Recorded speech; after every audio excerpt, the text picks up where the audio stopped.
ছুটি হবে একটু পর সবাই ছিল আহত না, আমি এখন নিজের চোখে দেখছি, আমি কন্ট্রোল করতে পারতেছি না। মা মাইলস্টোন স্কুল অ্যান্ড কলেজের শিক্ষিকা আর ছেলে ওই স্কুলেরই 7ম শ্রেণীর শিক্ষার্থী।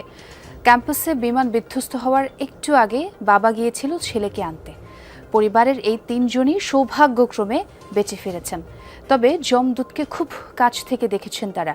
আমি দেখতে পাচ্ছি যে বিমান আমার দিকে ধেয়ে আসছে, আমার মাথার উপরে পড়বে, আমার শরীরের উপরে পড়বে। এই জাস্ট 1-2 সেকেন্ড, এই 1-2 সেকেন্ডের মধ্যে আমি লাফ দিয়ে বামে পড়ে গেছি। আর আমার সাথে টিচার, স্টুডেন্ট, অভিভাবক যারা দাঁড়ায় ছিল, ওরা বোঝারই সুযোগ পায়নি। 21 জুলাই দুপুরে ছেলেকে আনতে মাইলস্টোনে গিয়েছিলেন মুকুল বিশ্বাস। যে সিঁড়ির সামনে যুদ্ধ বিমানটি আছড়ে পড়ে, সেখানেই দাঁড়িয়ে অপেক্ষা করছিলেন ছেলের জন্য।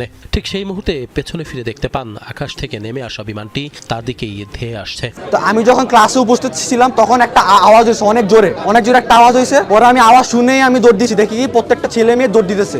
পরে বলতেছি কেন দৌড় দিতেছে, বলে প্লেন ক্র্যাশ করছে। পরে আমি বলি কই ক্র্যাশ করছে, পরে বলে ক্যান্টিনের সামনে। এখন আমার মাথা আসে ক্যান্টিনের সামনেই তো আমার বোনের স্কুল, ওর কি হয়েছে। পরে আমি দৌড় দিচ্ছি, আমি দৌড় মধ্যে দেখি আমার বোন যেখানে বসে আছে, ওই মানে যেখানে আমার বোন বসতো ওইখানেই প্লেনটা ক্র্যাশ হয়েছে। আমি পাগলের মতো খুঁজতেছি আমার বোনকে, আর বোনকে আমি পাচ্ছি না। আমি পরে আমি দেখি যে ক্যান্টিনের মধ্যে আমার বোন দাঁড়িয়ে আছে, ওর মাথা দিয়ে ব্লাড ব্লিডিং হচ্ছে, প্লাস ওর হাত পা সব ফোসা ফুটে গেছে। প্লাস আমি যখন যাই তখন দেখি যে অনেকগুলো বাচ্চা 2 ভাগ হয়ে আছে, অনেকগুলো বাচ্চা ছোট ছোট বাচ্চা 2 ভাগ হয়ে আছে, গেটের সামনে 2 ভাগ হয়ে পড়ে আছে। অনেক গার্জিয়ান 2 ভাগ হয়ে আছে, কেউ নর্মালি মারা যায় নাই, প্রত্যেকটা সিভিয়ার খুবই খারাপ অবস্থা হবে। প্রত্যেকটা বাচ্চা, প্রত্যেকটা গার্ডিয়ান এভাবে মারা গেছে। তখন আসসালামু আলাইকুম প্রিয় দর্শক, কেমন আছেন সকলে? আশা করি সকলে ভালো আছেন। এখনও মাইলস্টোন স্কুল অ্যান্ড কলেজের আপডেট খবর বের হতেই আসছে। আইসিইউর সামনে বাবার এক আত্মনাথের অপেক্ষা। গত সোমবার বেলা 1:30টায় নিবিড় পরিচর্যা কেন্দ্রে আইসিইউর সামনে অপেক্ষা করছেন হাবিবুর রহমান। গত মাইলস্টোন স্কুল অ্যান্ড কলেজের দুর্ঘটনায় তার সন্তান বাড়ি না ফেরায় ভর্তি হয়েছে হাসপাতালে।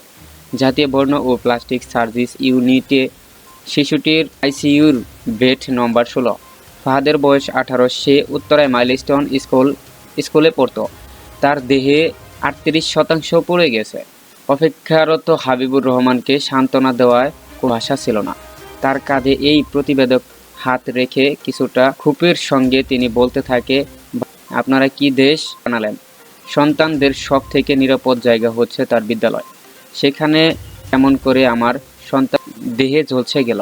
ভাই, আমার কিছু বলার নেই। আমি ইনস্টিটিউটের সামনে আমার সন্তানের লাশের জন্য অপেক্ষা করছি। আশা করি ভিডিওর শুরুতে আরও ছোট ছোট বিশেষ অংশ দেখে বুঝতে পেরেছেন যে আজকের ভিডিওটা কতটা গুরুত্বপূর্ণ এবং কিভাবে জাতীয় ইউনিটকে কেন্দ্র করেছে। তাই বলে আপনি যদি ভিডিওটি চালু দিয়ে থাকেন, অবশ্যই না টেনে ভিডিওটি শেষ পর্যন্ত দেখার অনুরোধ রইল। সেই সাথে আপনি যদি আমাদের চ্যানেলের নতুন দর্শক হয়ে থাকেন তাহলে অবশ্যই ভিডিওটি লাইক, চ্যানেলটি সাবস্ক্রাইব করে সাথে থাকুন প্রতিনিয়ত এরকম লেটেস্ট আপডেট নিউজ সবার আগে পাওয়ার জন্য। আর ইতিমধ্যে সাবস্ক্রাইব করে থাকলে আপনাকে অসংখ্য ধন্যবাদ। আমরা কথা না বাড়িয়ে চলে যাই সেই কাঙ্ক্ষিত গুরুত্বপূর্ণ নিউজটি দেখে নেই। এখন বর্তমানে কোন আপডেটটি বেরিয়ে আসলো মাইলস্টোন স্কুল অ্যান্ড কলেজকে কেন্দ্র করে? ছুটি হবে একটু পর সবাই ছিল। তখন আমরা যখন বিল্ডিংটা পড়ে তখন এক সাইডে পড়ছিল, তো তখন সবাই আমরা নামানো শুরু করি। সিঁড়ি দিয়ে যেভাবে পারে নামানো শুরু করে। আমরা 1 নম্বর বিল্ডিং, 4 নম্বর বিল্ডিং, 5 নম্বর বিল্ডিং, 7 নম্বর বিল্ডিং সব হয়েছে 9 থেকে 2nd ইয়ার পর্যন্ত। তার আলহামদুলিল্লাহ মোটামুটি সবাই সুস্থ আছে। আমাদের ভবন নাম্বার 1 নম্বর বিল্ডিং, যে 8তলা ভবন। আর বিমানটা পড়ছে আপনার হলো জুনিয়র সেকশনে, ক্লাস প্লে থেকে 8 পর্যন্ত।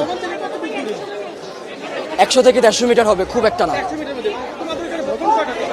ভবন 7, 8, মোট 7টা বিল্ডিং। আর জুনিয়রদের আছে 1, 2, 3, 4-5টা জুনিয়রদের আছে। 11টা, মোট 11টা বিল্ডিং। তার মধ্যে 7টা বিল্ডিং হয়েছে সিনিয়রদের, 9 থেকে 12 পর্যন্ত। আর প্লে থেকে 8 পর্যন্ত আপনার সব ছোটো ছোটো বিল্ডিং। ঢুকতে কয়টা বিল্ডিং আছে, 1তলা টিন শিটের। আবার একটু সামনে গেলে ক্যান্টিনের সাথে 3 থেকে 4 তলা। হ্যাঁ, ওখানে জুনিয়ররা থাকে। ছুটি হবে একটু পর সবাই ছিল। তখন তো এক সাইডে ছিল আমাদের বিল্ডিং। আহত না, আমি এখন নিজের চোখে দেখছি, আমি কন্ট্রোল করতে পারতেছি না।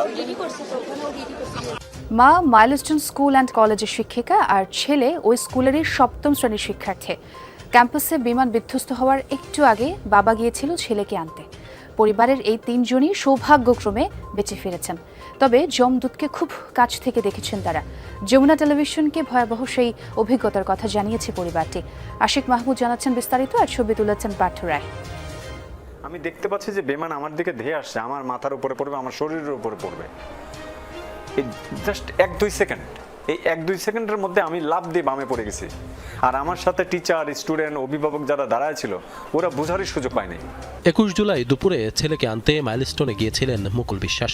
যে সিঁড়ির সামনে যুদ্ধ বিমানটি আছড়ে পড়ে সেখানেই দাঁড়িয়ে অপেক্ষা করছিলেন ছেলের জন্য। ঠিক সেই মুহূর্তে পেছনে ফিরে দেখতে পান আকাশ থেকে নেমে আসা বিমানটি তার দিকেই ধেয়ে আসছে। কিছু বুঝে ওঠার আগেই মাত্র 2 সেকেন্ডের মধ্যেই তার ডান পাশে আছড়ে পড়ে বিধ্বস্ত হয় বিমানটি। আমি জাস্ট পড়ে গেছি, আমিও পড়ছি, বিমানও পড়ছে ধাম করে। বিমান যেখানে পড়ছে আমি পড়ছি মাঝখানে শুধুমাত্র সিঁড়িটা, আর কোনো দূরত্ব নাই।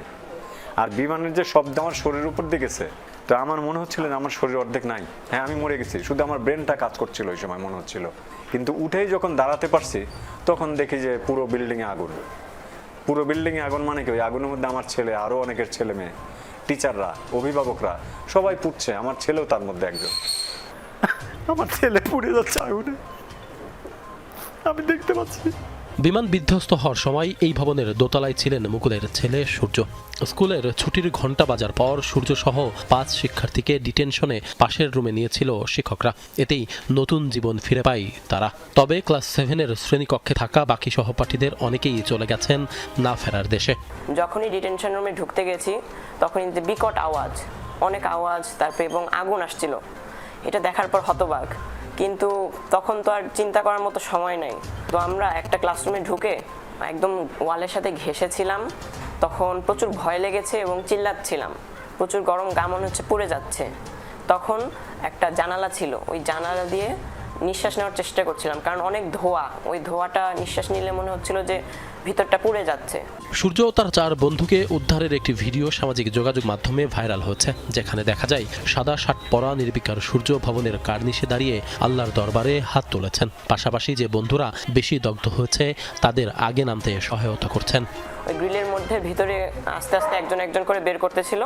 আমি তখন বের হওয়ার পর সানসেটে দাঁড়িয়েছিলাম সবাই নামার জন্য, কারণ একজনের অবস্থা আমার সাথে যে ছিল, ওর নাম জারিফ ফারহান, ও হলো এদিক দিয়ে স্যান্ডো গেঞ্জি দেখা যাচ্ছে এইটুকু পুড়ে গেছে। সূর্যের মা শারমিন ইসলামও ওই দিন কলেজ বিল্ডিংয়ে ক্লাস নিচ্ছিলেন। হঠাৎ বিকট শব্দ শুনে দিক বিদিক ছুটতে থাকেন তিনিও।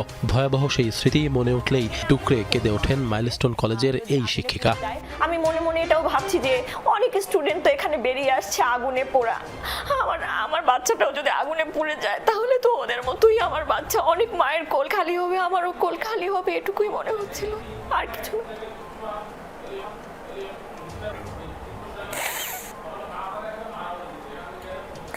আমার এখন শুধু আমার ওই ছোট ছোট শিশুদের কথা ভেবে আমার খুব খারাপ লাগছে। আমি 2 দিন ওদের কথাই শুধু ভাবছি। চোখের সামনে ভয়াবহ দুর্ঘটনা আর আগুনে পোড়া কোমলমতি শিশুদের আর্তনাদ ঘুম কেড়ে নিয়েছে সবার। Ashik Mahmud, Jamuna news, Dhaka. Train crash করছে, পরে আমি বলি কই ক্র্যাশ করছে, তারা বলে ক্যান্টিনের সামনে। তখন আমার মাথা আসে ক্যান্টিনের সামনেই তো আমার বোনের স্কুল, যেখানে আমার বোন বসতো ওইখানেই প্লেনটা ক্র্যাশ হয়েছে। আমি ক্লাসে ছিলাম, আমার বোনদের ছুটি হয় 1টা বাজে, আর আমার ছুটি হয়েছে 1:40-এ। তো আমি যখন ক্লাসে উপস্থিত ছিলাম তখন একটা আওয়াজ হয়েছে, অনেক জোরে একটা আওয়াজ হয়েছে। পরে আমি আওয়াজ শুনেই আমি দৌড় দিয়েছি, দেখি প্রত্যেকটা ছেলে মেয়ে দৌড় দিতেছে। পরে আমি বলতেছি কেন দৌড় দিতেছে, বলে প্লেন ক্র্যাশ করছে। পরে আমি বলি কই ক্র্যাশ করছে, পরে বলে ক্যান্টিনের সামনে। এখন আমার মাথা আসে ক্যান্টিনের সামনেই তো আমার বোনের স্কুল, ওর কি হয়েছে। পরে আমি দৌড় দিচ্ছি, আমি দৌড় মধ্যে দেখি আমার বোন যেখানে বসে আছে, ওই মানে যেখানে আমার বোন বসতো ওইখানে প্লেনটা ক্র্যাশ হয়েছে। আমি পাগলের মতো খুঁজতেছি আমার বোনকে, আর বোনকে আমি পাচ্ছি না। আমি পরে আমি দেখি যে ক্যান্টিনের মধ্যে আমার বোন দাঁড়িয়ে আছে, ওর মাথা দিয়ে ব্লাড ব্লিডিং হচ্ছে, প্লাস ওর হাত পা সব ফোসকা ফুটে গেছে। প্লাস আমি যখন যাই তখন দেখি যে অনেকগুলো বাচ্চা 2 ভাগ হয়ে আছে, অনেকগুলো বাচ্চা ছোট ছোট বাচ্চা 2 ভাগ হয়ে আছে, গেটের সামনে 2 ভাগ হয়ে পড়ে আছে। অনেক গার্জিয়ান 2 ভাগ হয়ে আছে, কেউ নর্মালি মারা যায় নাই, প্রত্যেকটা সিভিয়ার খুবই খারাপ অবস্থা হবে, প্রত্যেকটা বাচ্চা প্রত্যেকটা গার্ডিয়ান এভাবে মারা গেছে। তখন আমি আমার কি যে বোনকে নিয়ে আমি লুবানাতে যাই, তখন তারা স্যালাইন দেয়। তারপর স্যালাইন দেওয়ার পরে একটা নার্স তো সরি একটা ডাক্তার নাম হচ্ছিল ফারজানা, উনি আমাকে 2000 টাকা দিছে, উনি আমাকে চিনেও না, উনি আমাকে 2000 টাকা দিয়ে বলছে ধরো আব্বু, উনি আমাকে ধরা ধরে কান্না শুরু করছে, আব্বু ধরো তুমি তোমার বোনকে নিয়ে যাও, যত যা লাগে নাও। উনি এত একজন ভালো মানুষ, উনি আমাকে অ্যাম্বুলেন্স ঠিক করে দিছে, তারপর আমি ওই অ্যাম্বুলেন্সে করে আমি আমার বোনকে নিয়ে আসছি। তখন এখান থেকে তখন তারা আমাদের ট্রিটমেন্ট করে, তারপর ট্রিটমেন্ট করে আমাদের কোর্টে আনে। আমি আশা করি আজকের ভিডিওটি আপনি খুবই গুরুত্বপূর্ণ এবং মনোযোগ সহকারে দেখছেন। আজকের ভিডিওটি সম্পর্কে আপনার যদি কোনো মতামত বা প্রশ্ন থাকে তাহলে অবশ্যই কমেন্ট করে জানাতে ভুলবেন না। আজকের ভিডিওটি প্রায় শেষ প্রান্তে চলে এসেছি, তাই বলে আপনি যদি আমাদের চ্যানেলটি সাবস্ক্রাইব করে না থাকেন তাহলে এরকম লেটেস্ট আপডেট নিউজ সবার আগে পাওয়ার জন্য অবশ্য চ্যানেলটি সাবস্ক্রাইব করে সাথে থাকুন। আর এতক্ষণ সাথে থাকার জন্য আপনাকে অসংখ্য অসংখ্য ধন্যবাদ। আমরা কথা না বাড়িয়ে চলে যাই এই ভিডিওটি শেষ পর্বে। এতক্ষণ সাথে থাকার জন্য অসংখ্য ধন্যবাদ।